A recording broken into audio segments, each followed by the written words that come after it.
Good morning. Good morning. And good morning to everybody that's out there in Zoom land. Thank you for joining us today. Wonderful to have you. Wonderful to have all of you.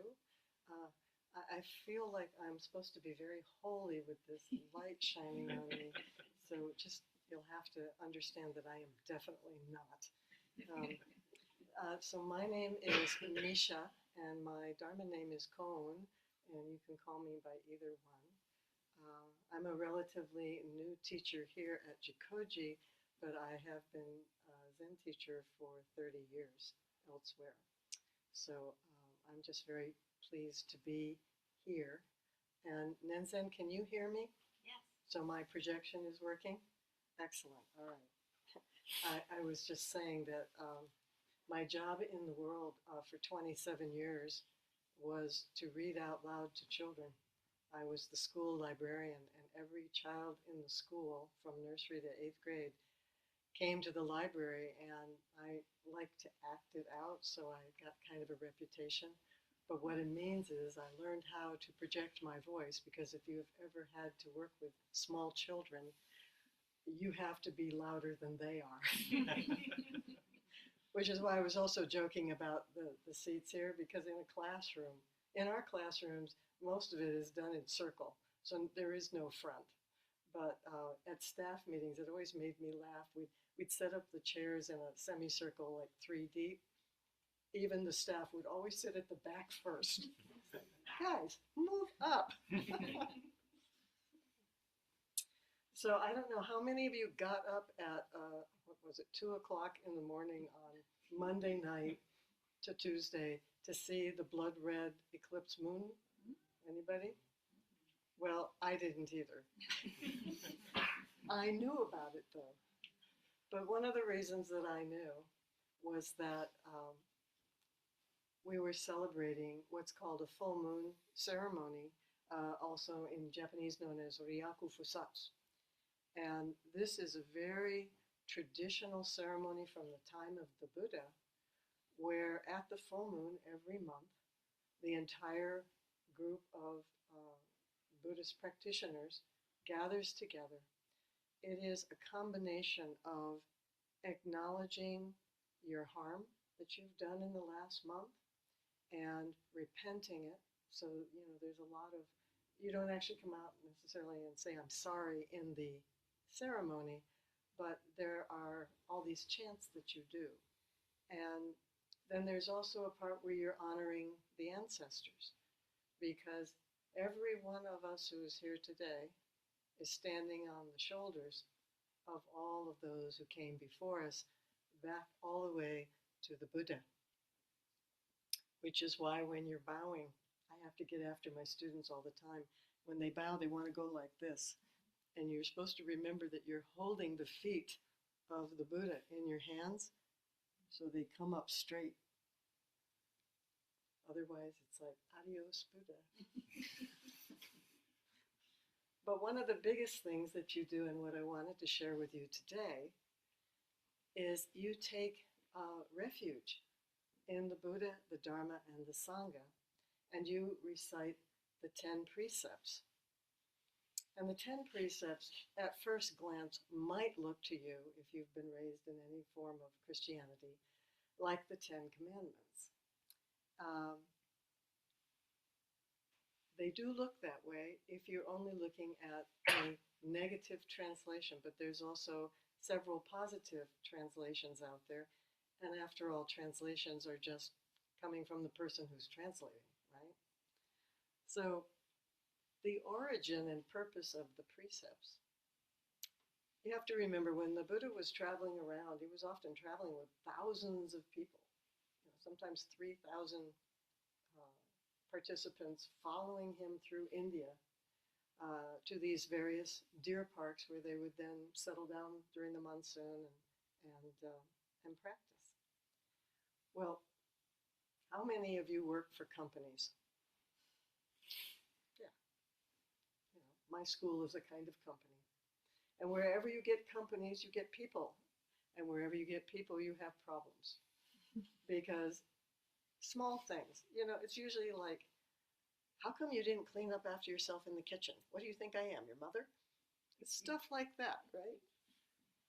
Or, you're working with somebody and they didn't do their part of the work, and so you end up doing more. And so little by little, there are these difficult feelings that arise, and sometimes it comes to words, hopefully not to blows. But in a Buddhist community, it's no different. Every temple I know has its little problems with inner relationships because we are people. And even though I'd like to think that everyone thinks exactly the way I do, they don't. So the precepts were in the beginning to help everyone live together. Because it wasn't just they were working together, they were actually doing everything together. They would go out in the morning on begging practice and come back and eat and sit and have a Dharma talk by the Buddha or maybe one of his senior disciples. But of course, there were difficulties. So at that time, it was only men practicing. And there were a lot, like hundreds, of precepts that they had to memorize, all the different things that they needed to watch out for. When women finally came along, they added some. There were even more for us. As the years went by from India to China to Japan and finally to here, and also to the southern Asian, the Theravadins, the precepts got honed down because, for one thing, probably our memories are not as good as our ancestors. So remembering 100 or 150 precepts was probably not so simple. So at this time in Zen practice, there are 10 precepts. And as I say, the negative one looks a little bit like the 10 Commandments, which I have always found to look like very scolding. Like there's someone up there who's watching you and shaking their finger. And so when I first saw the 10 precepts of this practice, I had a little bit of the same feeling. Like, oh no, not again. But my teacher, my first teacher, was very wise in that way. And he decided that there should be both versions at our temple. And so we created this lovely precepts chart. And the negatives were in the blue, so they're kind of in the background, whereas the positives were in the front. And this came after I had an experience of inviting a friend who I worked with at the Stanford Packard Children's Hospital for a while. And she came one night, and then that was it. She never came again. And so when I was working with her again, I said, so, did it not appeal to you? And she said that she had seen the original precepts, the negative ones, on the wall. She said once she saw the one that said no anger, that was it. Because she said, it has taken me all these years to have some anger and to express it. And I said, oh, it didn't mean you shouldn't have anger. It just meant you shouldn't try to hold on to it. And she's like, oh, and that felt different. So when my teacher created this newer version, I thought, this will help. Because one time, many years ago, in fact, almost at the same age that I am now, I was with my mother driving back from San Francisco. She was visiting from Southern California. Now, she was a dyed-in-the-wool Catholic. Even though she disagreed with the Pope at the time, didn't matter. And as we're driving home, for some reason, I don't remember why, got on the topic of religion, and I was already deep into Zen practice. And if you know anything about Catholicism, you know that confession is a big deal. I hated confession growing up. It was the scariest thing I ever had to do once a month, was go into that little box with someone hidden behind a screen and try to think of something to tell them at 8 years old that I had done wrong. So I asked my mother, who was about 70 at the time, I said, so do you still go to confession? And my mother said, what? What could a 70-year-old woman possibly have to confess? So by this time, I had parsed our precepts and realized that the problem with the commandments, as well as with our precepts in the negative, is you can't take them so literally. Because the very first one is, I vow not to kill. So I'm thinking to myself that what my mother is thinking, that she's going out and shooting someone dead. Most of us are never going to have that experience. If you have, you may need to confess. So the fact is, when we are looking at these precepts, we need to have a very wide view. You can kill in lots of ways. Someone comes to you and they are really excited about something, and you say, oh, really? That is a form of killing. You have just killed someone's happiness, or you have killed their self-esteem, or you have killed their desire to, have a good time or be a better person or whatever it is. There are many ways to kill, and they don't require using a weapon other than your tongue, which is why so many of the precepts have to do with speech. Anyway, the reason I brought up the full moon ceremony is that we do recite these precepts together as a group once a month, except we don't actually do it once a month. We have a small group. So maybe 3 times a year we do this, but in temples, often it's once a month. And I had just done this on Monday and had forgotten how beautiful the language is in the ceremony. And so I wanted to share that with you today. Because these precepts, why are precepts, why are commandments, why are any of those things important? In Buddhism, Shila, morality, is one of the core practices. Again, because we live in the world with other people. I know people who are kinder to their animals than they are to other people. We should be kind to all sentient beings, but I think it really needs to start with what we do with each other. Aldous Huxley, who was a very famous philosopher and writer in England, he wrote many books, he was incredibly well known, and at the end of his life he was interviewed, and the person said, so, what's the biggest insight you've had in your very long life with, these books you've written and being such a philosophical thinker? And he said, well, it may sound silly, but I think it would be awfully nice if we could be a little kinder to each other. I think about this a lot. It doesn't cost us anything to be kind, but often we aren't, for stupid reasons. Just because we're not thinking, we're not paying attention, we're not being aware.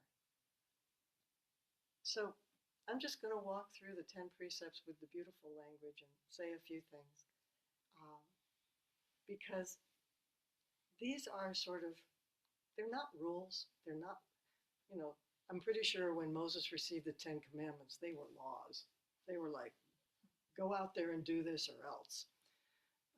But that's not what the feeling around this is. These are guidelines. These are ways to live a kinder, more aware life. So in the negative version, it's, I vow not to kill. The positive version is cultivating and encouraging life. But in the ceremony, there's this extra little piece that says, by not killing life, the Buddha tree seed grows. Transmit the life of Buddha and do not kill. It's lovely. I think of the Buddha then as a tree with its branches. And we're watering that tree. Because all that Buddha means is awakened one. And we are all Buddha. So we are watering ourselves in this case. When we do that, when we water this Buddha, this nature, this original nature in ourselves, that's what goes out into the world. That is what we take. We don't even have to do anything. It just becomes a part of us. And that doesn't mean that when you get on the road, when you leave today, someone isn't going to pass you on a dangerous curve and you're not going to be, it's not a perfect system. As Suzuki Roshi once said, you are all perfect and there's still room for improvement. The second precept, I vow not to steal. The positive version I really like. Honoring the gift not yet given. And in the ceremony it says, the self and objects are such as they are, two yet one. The gate of liberation stands open. This is about generosity. Stealing, like killing, can be understood in many ways. I'm pretty sure you're not going into the store and taking things out that don't belong to you without paying. But you can steal in many ways. You can steal someone's self-confidence. You can steal friendship. That's what jealousy is about. Envy. So when we're thinking about these precepts, we have to think with a very wide mind of how do I steal in the world? So one of the ways that I steal in the world, I'm getting better. When I see flowers in the neighborhood, I don't usually knock on the door and say, may I cut a little branch off your tree? It's not my tree. Yes, it's close to the road and it's not close to their house. It's a form of stealing. I'm not honoring the gift. It hasn't been given yet. It's a small thing. But this is the problem for us. Small things become habitual and then they grow and they become larger things. So one of the ways that we have to watch ourselves is in our speech. I'm going to come to that one. That's another one. So the third one gets misunderstood a lot. I vow not to misuse sexuality. In the positive, remaining faithful in relationships. How would we misuse sexuality? So the ceremony words say, let the three wheels of self, object, and action be pure. With nothing to desire, one goes along together with the Buddhas. So this isn't just really about sexuality, although, it's certainly an issue we need to be careful. But it is also about relationship. Let us not misuse relationships. So for some of you who were here when I did the talk that had about the Wizard of Oz, there is a line that the Tin Man that the wizard says to the Tin Man that is so wise. And you really have to think about it a little bit, but it is about this. When the wizard is giving out his little gifts to encourage the companions at the end of the story, he gives the Tin Man a clock in the shape of a heart. Because if you recall, the Tin Man's the one who's always crying when everything, is very sentimental and romantic. And he definitely has a heart, but he doesn't think he does. So at the end, he gives him this clock, but he says, remember, my friend, a heart is not judged by how much you love, but by how much you are loved by others. You have to think about this a little bit. Well, I love lots of people. Isn't that wonderful? But you have to look at what's your motivation. If your motivation feels needy or greedy, or it's transactional, right? Well, I'm going to love you if you love me. That actually isn't pure love. Those people who are well loved by others, it's because they feel the purity of the love coming towards them that has no agenda. They don't feel like this person is needing them to love them, or, well, I'll love you if you love me. They just give it out. They just love. So the fourth precept, I vow to refrain from false speech. Sometimes I vow not to lie. But in the positive, communicating truth. The Dharma wheel turns from the beginning.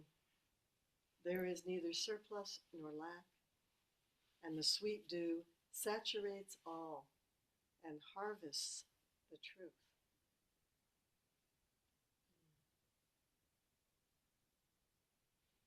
There's a saying that we have sometimes that truth will out, which we find all the time these days. There are all these lies going on, both sides of the political spectrum. And eventually the truth comes out, because it's sort of like the thing about a secret. You can tell somebody, you can tell 3 people a secret as long as 2 of them are dead. I mean, have you had that experience of telling someone a secret and the next thing you know, your other friend has the full knowledge of what that secret was supposed to be? What? I thought I told you not to say anything. So the fact is, lying, false speech, includes so many things. In the smallest sense, it includes exaggeration. As a children's librarian, exaggeration is what you do to make it funny, right? I ad-libbed a lot. There were stories that I would tell and I would add stuff. Exaggeration in that case, it's for dramatic effect. Exaggeration when you're having an argument with somebody, well, you always do blah, blah, blah. Does the person actually always do it? Always, never. These are words we throw in to add weight to what we're saying, but they're not really true. That's a small one. Then there are the times that we get caught out doing something and we don't want to admit that we did it, so then we lie our way out of that. Communicating truth, it turns out, is actually quite difficult. We have been taught since childhood how to wiggle. Oh, well, yeah, I mean, I didn't really mean that. Maybe you did. I once had a student say something really obnoxious to me in bad language, and laughing while she, ha ha ha, as she said it. And when I talked to her later about it, well, I was just joking. I said, no, you weren't. You had a smile on your face when you said it while you were putting in the knife. How many times do we do that? We pretend, ha ha ha, this is just a joke, when we actually mean it. We have to be so careful of our words. It is Jack Kornfield, who was a Vipassana teacher, once did an experiment with himself. He said, I decided that I wasn't going to say anything that had any taint of gossip or meanness or, I've forgotten the third thing. He said it was impossible. He said you'd sit down with a friend and immediately that would be, a third person that they were talking about. And when I read that, I thought, oh my goodness, this is what we do in my family. I'd call my mother or she'd call me and she'd give me all the new stuff about all my siblings. And a lot of it was gossip. Right? Some of it was, I'm worried about, your brother, your sister, whatever, but it's so easy to fall into this, and it is not communicating truth. Okay, this is the one that everybody hates. I vow to refrain from intoxicants. What? I'm not going to be able to drink my alcohol anymore. I'm not going to be, it includes drugs, by the way. I'm not going to be able to smoke or vape or any of that stuff. What? Oh, I can't do this. I can't do these precepts. The positive is polishing clarity, dispelling delusion. Each of us has a limit. I can probably drink half a glass of wine and still be very clear. One beer, however, I am not so clear. I'm a cheap date.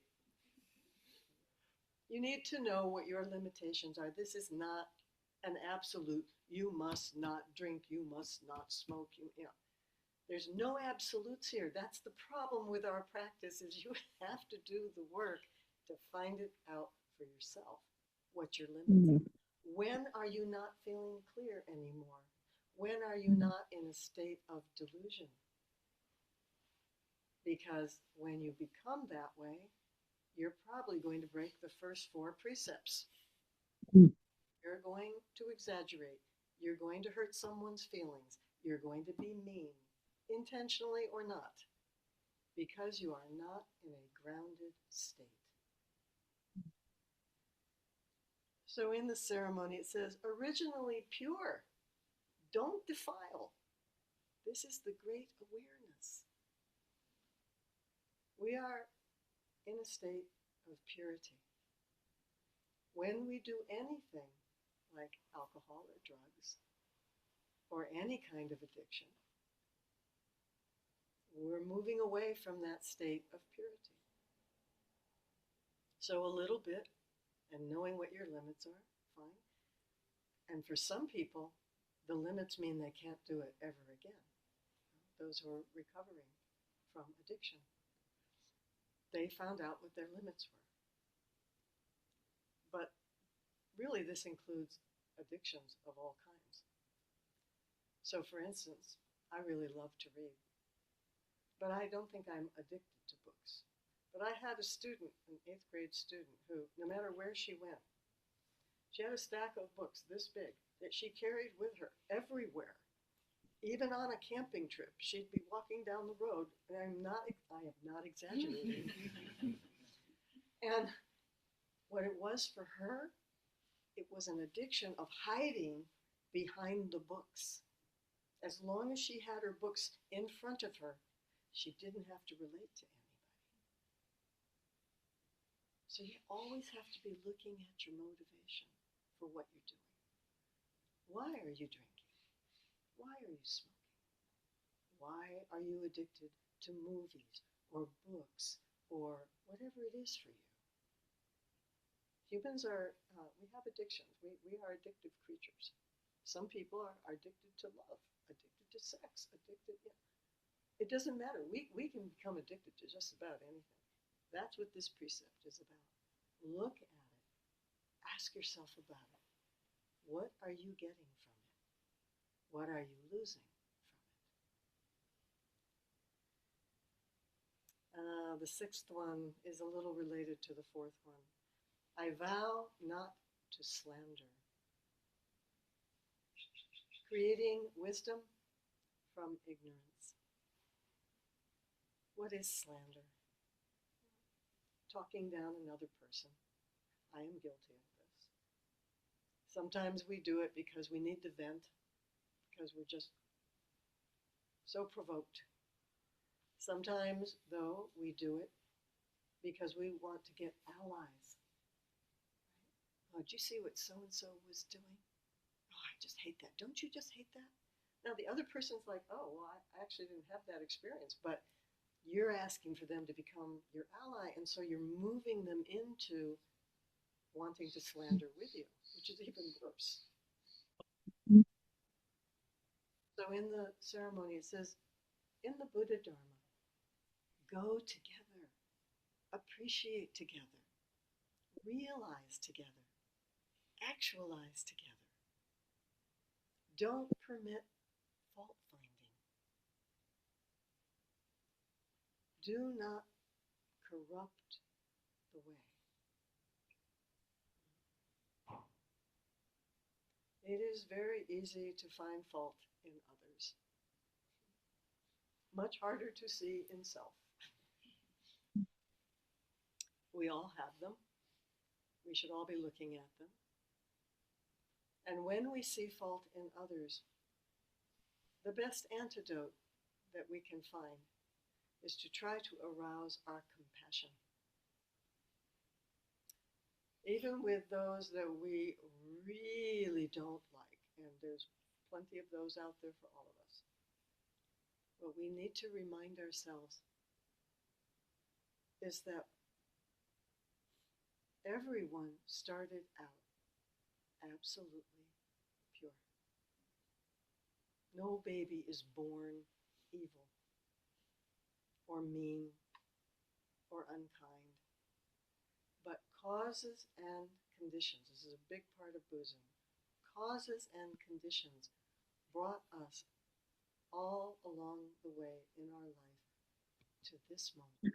We are who we are because of each decision that got made along the way. Each person that contributed to our life.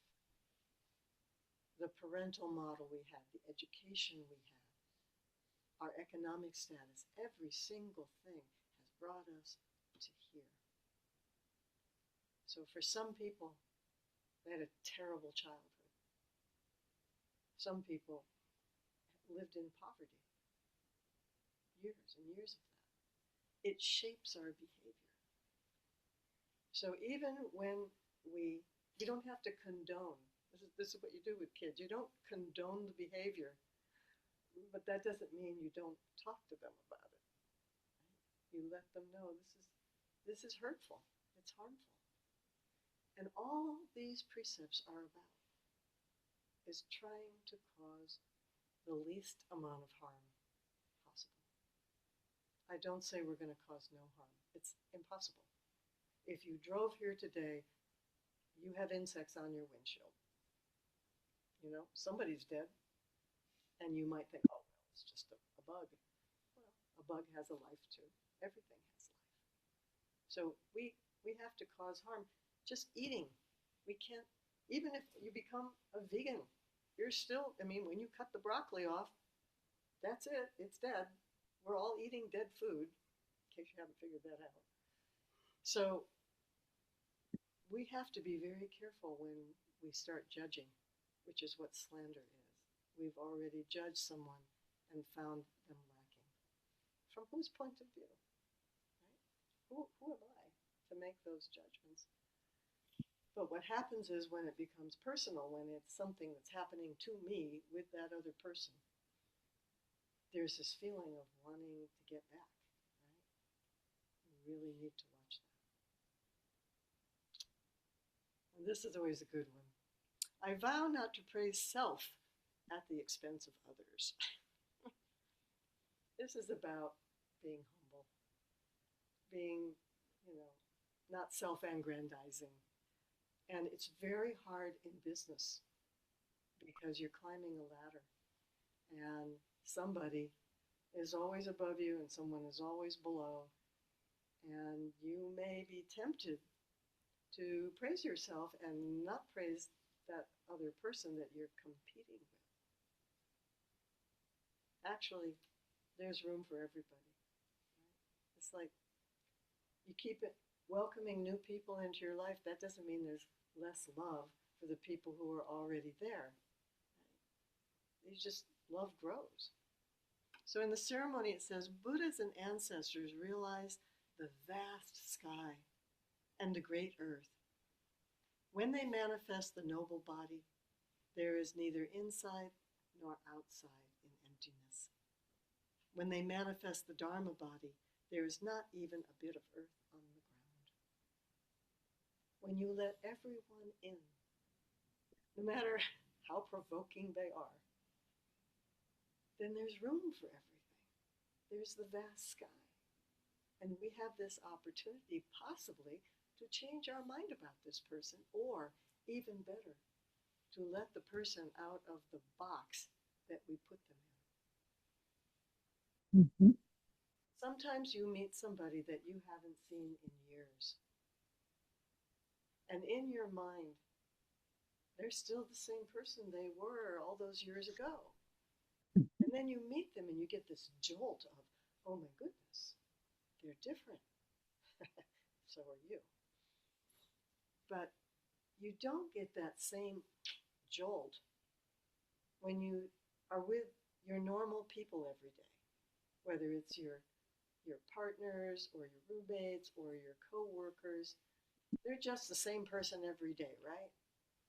No, they aren't. And you aren't. You're not even going to be the same person when you leave that walked into this room today. It's okay to feel good about yourself. That kind of praising of self is fine. And you should be honest about your good qualities and your skills, but not at the expense of anyone else. That's the difference. Raise everybody up. And whenever you have the opportunity to compliment somebody about something, do it. They will appreciate it. And that's that part of, you know, you will not, people will not be judging you by how much you loved, but by how much you were loved by others.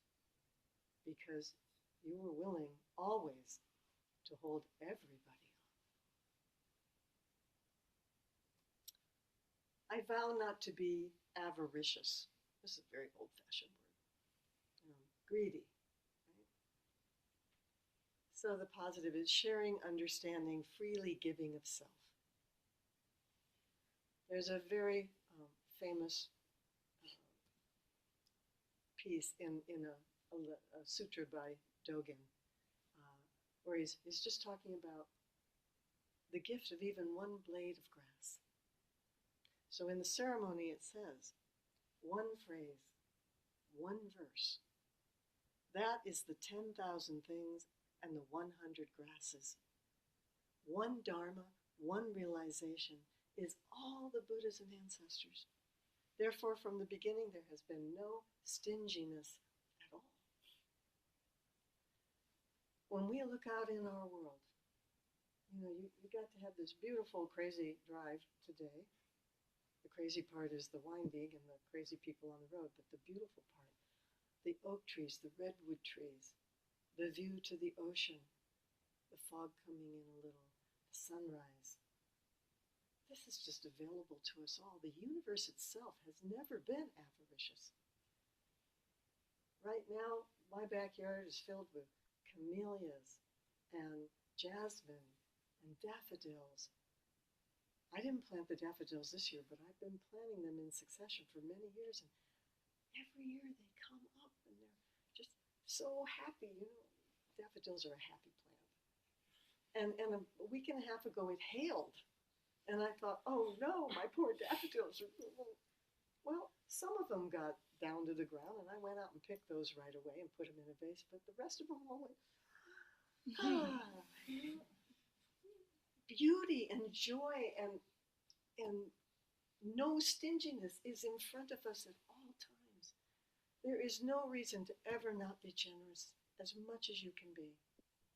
And that can include everything from, giving money to even on the street acknowledging a homeless person, not even necessarily giving them anything. Probably the most touching moment that ever happened for me around homelessness had to do with my husband, who is not a practitioner but gets it through osmosis because he lives with me. We were in San Francisco, and we were walking up towards Chinatown on Grant Street, and all of a sudden he said, "Oh, there's some kind of Buddhist monk up there." He's very attuned to this. And it wasn't probably someone from, Soto Zen practice. It might have been someone from Japanese practice. But, they had robes on. And we're looking at it saying, oh, yeah. And all of a sudden we see he's got a person with him. And he turns sideways from the direction of the street. And he motions to his assistant, I have to assume. And the assistant gives him his purse. And now I see, as I'm getting close, there's a homeless person sitting in the doorway of a closed store. And in the most, I can't even describe it. There was no self-consciousness about it at all. There was no, I'm giving you this. He just handed it to him, bowed, and walked on. And my husband said, "Did you see that?" I was like, "What? What did you see?" He said, "It was selfless. It was like there was nothing there other than the giving and the gift, and that was that." I was very touched that my husband got that. But it was true. Mm-hmm. There was just the giving. There was no I'm giving you or you're receiving from me. There was just the gift. We can do that all the time. We can do that with a smile. Somebody drops something, we can help them pick it up. There's so many ways we can do this. And it's the opposite of being greedy, of being avaricious. So here's the really hard one. It's hard for me. I'm pretty sure it's hard for most people. I vow not to harbor ill will. And this was the one that my friend saw that actually originally just said no anger. The positive is to dwell in equanimity. So I want to point out, it says not to harbor ill will. Something might happen and you might feel ill will. You might feel angry. Maybe someone has hurt your feelings. Maybe they've left you out of something important. Maybe they forgot something that was really important to you. It's okay. There's lots of things to be angry about right now. And you're going to open the news and go, it's okay. It's all right to be angry. It's a useful emotion. That's why we have it. The problem is harboring it. The problem is holding on to it and starting to add it up. Oh, she did this, and then she did this, and then she did this, and she, 5, next one's, keeping score. Or holding on to it, well, a year ago you did blah, blah. That is always a useless thing to do. The main reason for not harboring ill will is that you are suffering.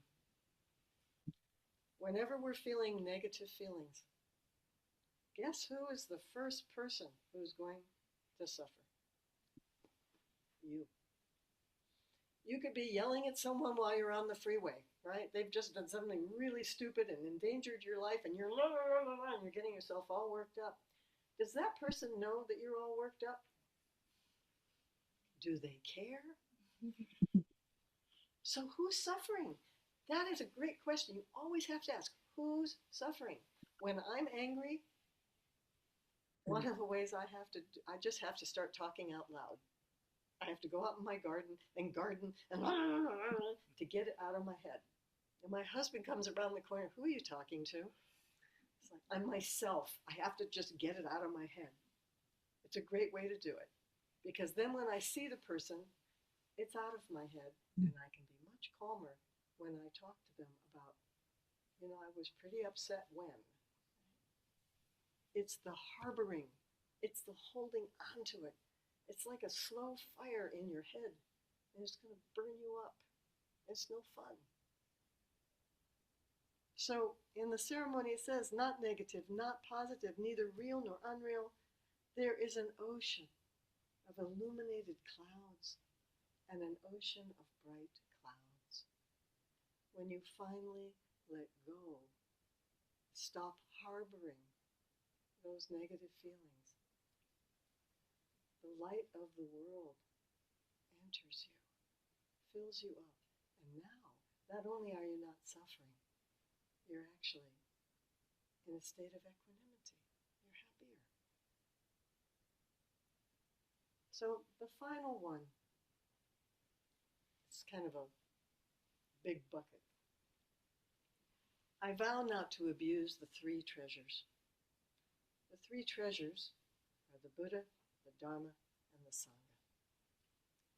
So in the positive is respecting the Buddha, respecting yourself. You are Buddha. Everything is Buddha. Respecting the oak tree, respecting the cushion, respecting each other. Everything is Buddha.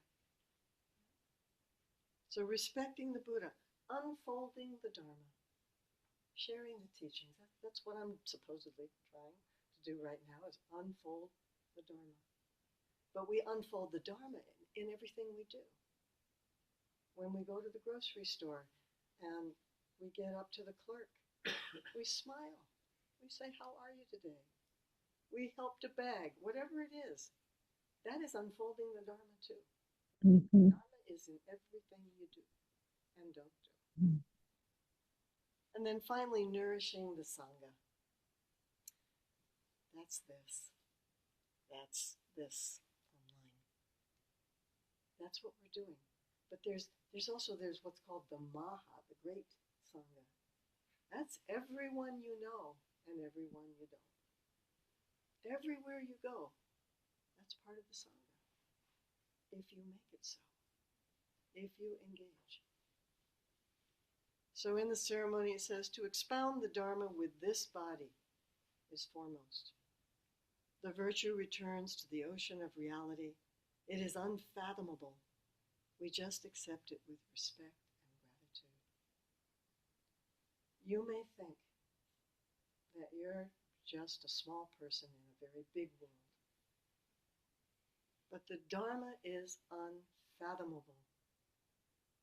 And when you deeply understand your connection to everything, then you understand that the slightest thing you do or say or don't do or don't say matters. Years ago, I tried to formulate an overall, I don't know, not plan, but motto or a guide to live by. Just one sentence. And what I came up with is that I wanted to live a life that matters. And I don't know where that came from, and I have been unpacking it ever since, because what would it mean to live a life that matters? It doesn't mean success to me in the same way that it might to some people.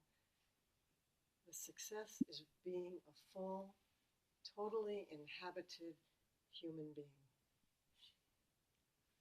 That is what it means to unfold the Dharma, to respect the Buddha, and to nourish the Sangha. You take your full, complete self out to the world as open-heartedly as you possibly can. Thank you.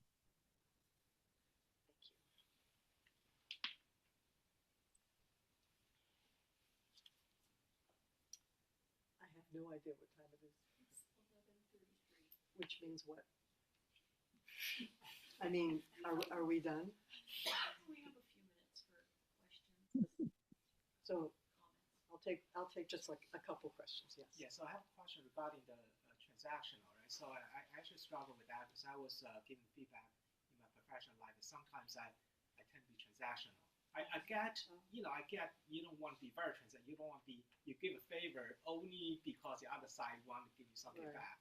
On the other hand, there's some logic of reciprocal, right? So it's like two-person, you rather help someone who knows to be gracious, right?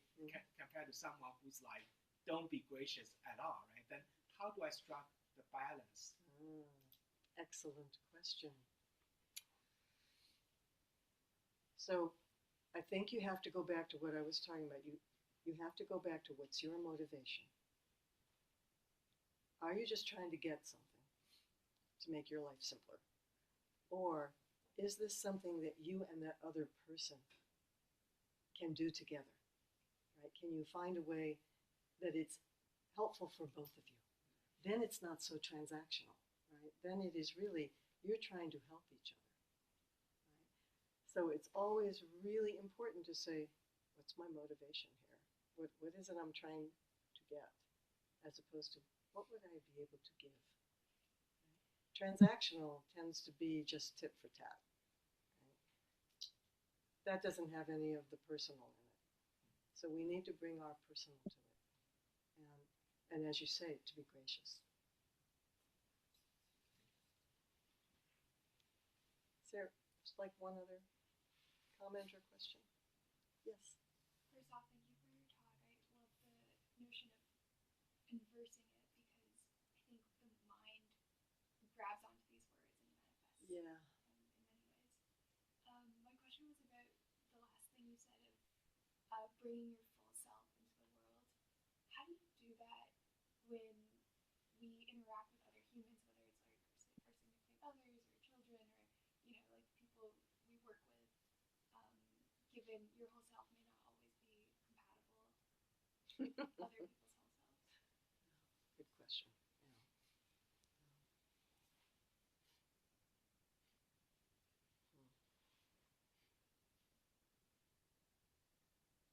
I used to think there was something wrong with me,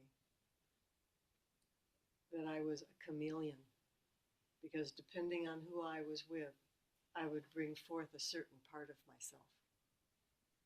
I came to realize that that is, in a way, what we call in Buddhist practice skillful means.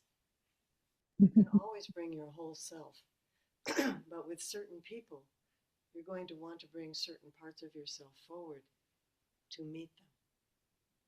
Right? So the way that you are with your children is not going to be the way you are with your parents, for instance, or with your coworkers. You're going to bring, it doesn't mean that you're not bringing your full self. It's just that there's a part of yourself that's going to naturally take the lead in that instant. But never be with those people different than what your heart is. Right? Your heart is still going to come to your parents. It's still going to come to your children. It's going to come to your coworkers. That part of you is always going to be present. The problem for us is we think we have to be different people in different situations. So the core you should always be honest and true to itself.